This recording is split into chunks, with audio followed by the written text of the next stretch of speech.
Hi, everybody. You know, it's Saturday, and I don't do podcasts on Saturday. Saturday is my day to kick back. It's my second coffee, watch college football all day, and just be lazy. Maybe go out and, have dinner with a friend or something. But after that USC performance, I thought we needed a bit of an emergency podcast. Listen, you can't give up 570 yards to Colorado, 4 touchdowns, 27 points in the second half, 30 first downs surrendered to Colorado. Now, there is one thing that is true, and you see this a lot. A coach will often have his best friends on his side of the ball. Dan Lanning for Oregon. He's probably got a better defensive staff right now than an offensive staff. He's a defensive guy, and that's okay. I think through the years, Bill Belichick has had really excellent defensive coaches. Josh McDaniels was a good OC, but I think his staff has been usually stronger, certainly in recent years on the defensive side. Nick Saban has hit a couple of home runs on the offensive side, Lane Kiffin, Steve Sarkisian. To me, that feels rare to be able to keep replacing coordinators and landing great coaches on the other side of the ball from your expertise. And that's a credit to why Saban's the best college coach of all time. But we see it all the time where a staff is better on one side of the ball. I don't think there's anybody that doubts that USC's offensive side, Lincoln Riley, Josh Henson, the offensive coordinator and the O-line coach, is excellent. He'll get head coaching offers here in the next couple of years. I think people think Coach McDonald, the running back coach who came from Utah, excellent recruiter, excellent coach. I feel like every USC running back gets better under his leadership in the last year. I think Luke Heward is thought of as a promising young coach on the offensive side. He's dealing with wide receivers. But I don't think USC's defensive side is as good. I have questions about what happens in the secondary. The recruiting's been better than the performance. Alex Grinch and Lincoln Riley are good friends. It's not getting better. And again, I understand with a transfer portal, there's a lot of moving parts. And last year, I kind of defended Alex Grinch, saying, listen, you can't solve all your issues in a one recruiting portal period. Like Lincoln Riley solved the offense, which you would suspect an offensive coach would. Caleb Williams got a couple of nice receivers, backs. Year 2, they get Mason Cobb, Oklahoma State linebacker, Bear Alexander, defensive front. They added, a couple of really nice, a corner from Arizona, some nice defensive personnel in the front seven.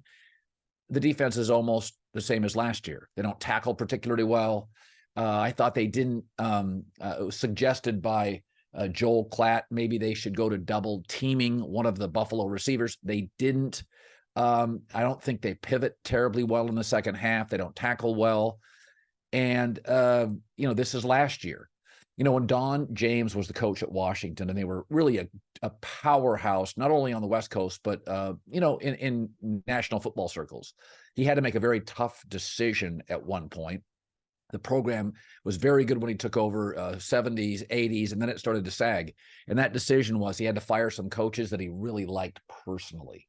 And he did. And the Huskies went on to be national champions. It is difficult when you have alliances and friendships with coaches, and they're, you go out to dinner, you have them over, you're friends, you really respect them and like them. But I think at some point with Lincoln Riley, the heat, it's at some point, you got Notre Dame in 2 weeks. Now, I think USC matches up well with Notre Dame. And Utah isn't a dynamic offense, and I think USC's going to score on virtually everybody.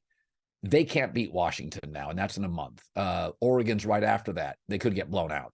They're right now at best the third best team in the conference, and they don't have the third best talent. Now, I will say Washington may be the most underrated team in the conference, and Oregon's been rolling for several years. It's a really good program. The only program on the West Coast that can out-recruit USC regularly for top Southern California high school talent. But I think this is a USC staff. This happens a lot with some of their better young coaches on the offensive side, their brilliant head coach on the offensive side, their top coordinator, to me, Josh Henson, on the offensive side. It's an offensive-leaning program.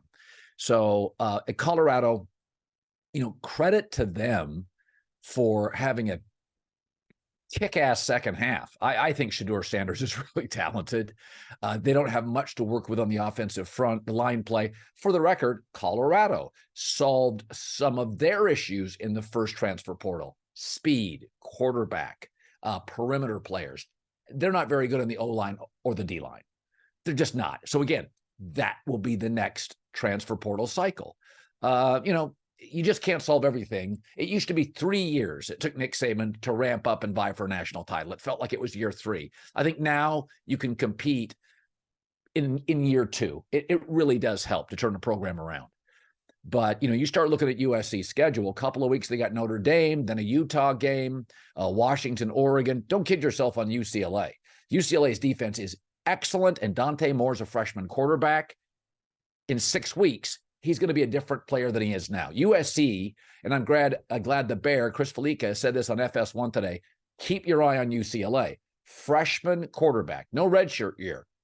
Kid is just figuring out the game and figuring out the speed. UCLA's defense is really, really good. So the Pac-12 has never been this good. I've been watching Pac-12 football since I was 10 years old.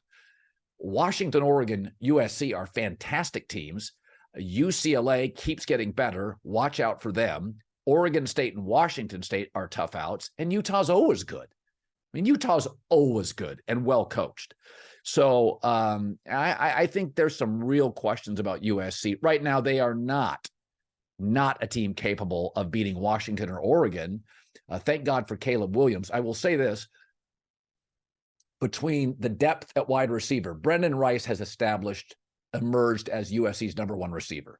And they didn't really have one going into the year. I don't know if I've ever seen a player improve over the course of a year, a season, more than Brendan Rice. From the beginning of last year to this year, he's a really, really, and USC didn't have a lot of thick physical wide receivers. They've sort of got a type. They're smaller at wide receiver, twitchy.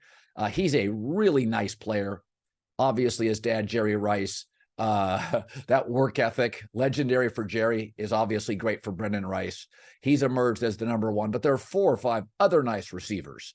Taj Washington is just highly dependable. So I think they've got a really deep receiving core. Lloyd is a home run running back. Andrew Jones, very dependable, as sort of a 1A or a 2. O-line solid, not great, but is much better than week 1. Improving, will still get there. I think their offensive line, there's another level to it. It's not there yet. But you can't be giving up, almost 600 yards to Colorado. All right. And you watched an Oregon staff last week. Now, again, that's in Autzen. Hard to communicate, loud, intimidating. They were over their skis. But you saw what you can do with a really good coaching staff on the defensive side and good defensive talent. I think USC's actually got some NFL bodies on that defense. Tackett, the freshman linebacker, is great. Mason Cobb should play on Sundays. The corners were 4- and 5-star guys, mostly 4-star. And Bear Alexander has given them a real major league body on the interior of their D-line. They've got some athletes up front. This is not good enough. I mean, 50% on 3rd down for Colorado, 30 first downs, 27 second half points. Yikes. I don't know how they stop Washington. I said this last week on FS1. I don't know how. I don't know how anybody stops Washington. They can get into the 50s and on 50s or more. It may be a Miami Dolphins, Denver Broncos game. I don't know if USC can stop that offense. I'm not sure anybody outside of Georgia may be able to. All right. Saturday pod. I'm not going to do these very often. I do get one day off.